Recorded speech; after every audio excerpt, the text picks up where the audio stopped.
दोस्तों, एक बार फिर भारत के प्रधानमंत्री नरेंद्र मोदी जी के विदेश यात्राएं शुरू हो चुकी, लेकिन इन यात्राओं से जो बड़ी अपडेट सामने निकल कर आ रही वह है भारत और ऑस्ट्रेलिया की ऑफिशियल विजिट।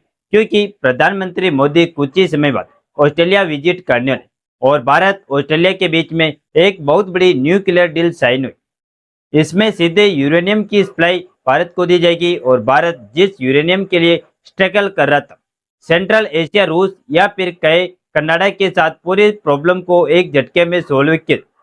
जहां भारत और ऑस्ट्रेलिया के बीच में होने वाली यह डील वो डील है जिसका इंतजार हम पिछले 12 सालों से कर रहे थे। मैं बात कर रहा हूं यूरेनियम की सप्लाई, और ऑस्ट्रेलिया के पास इस समय दुनिया का सबसे बड़ा यूरेनियम भंडार है और इसी यूरेनियम का इस्तेमाल करते हुए भारत अब अपने बड़े और mega nuclear power plants operate करे।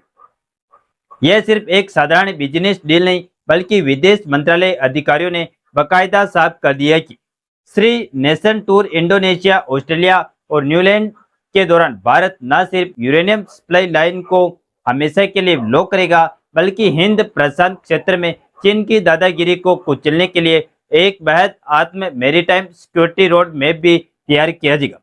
ऑस्ट्रेलिया के इस यूरेनियम खजाने को भारत की सुपर पावर को किस तरीके से इस्तेमाल किया जाएगा और क्या है भारत का जियोपॉलिटिकल मास्टर प्लान, आइए पूरी डेवलपमेंट क्या है इस वीडियो में समझते हैं। नमस्कार दोस्तों, मैं राधेश्याम और आप देख रहे हैं KSR न्यूज 24।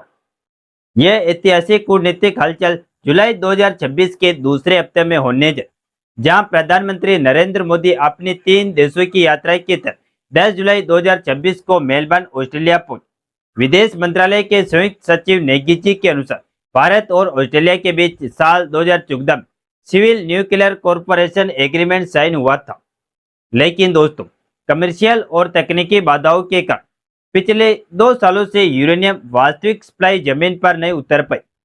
अगर तीसरे अंटार्कटिक ऑस्ट्रेलिया वार्षिक शिखर सम्मेलन की बात की जाए तो दोनों प्रधानमंत्री आमने सामने बैठकर के इस पूरी डील को लॉक करें। इस यूरेनियम सप्लाई को दोबारा शुरू करने के लिए भारत का एक बहुत बड़ा और आर्थिक डिजिटल कैलकुलेशन भी छुपा। लॉबी ग्रुप फॉर ऑस्ट्रेलिया के आंकड़ों के मुताबिक भारत इस समय दुनिया का सबसे तेज बढ़ता हुआ डाटा सेंटर हब बनता है, जिसके लिए 24 घंटे 7 दिन बिना रुके बिजली सप्लाई की जरूरत।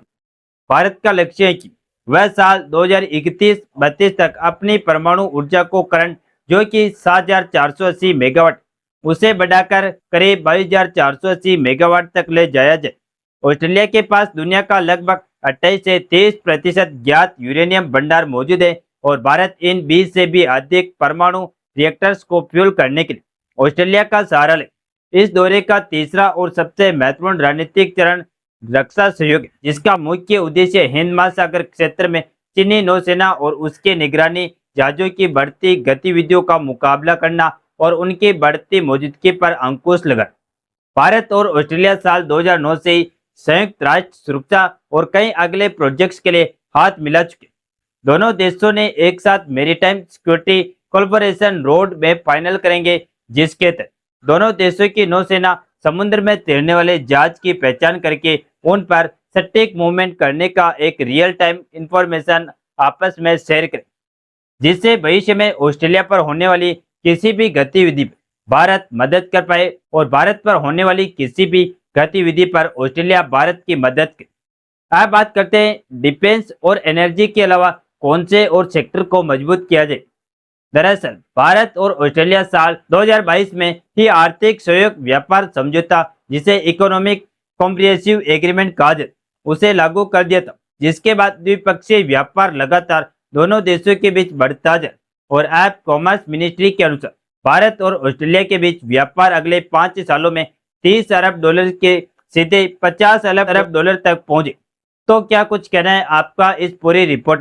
अपनी राय कमेंट्स में जरूर बताएं और वीडियो को एक लाइक करके अपने मित्रों तक शेयर करें, ताकि उन्हें भी जानकारी मिल सके। और इसी तरह नॉलेजेबल वीडियो देखने के लिए हमारे चैनल KSR न्यूज 24 को सब्सक्राइब करके बेल आइकन को ऑल पर जरूर सेलेक्ट करें। जय श्री राम, जय हिंद, जय भारत।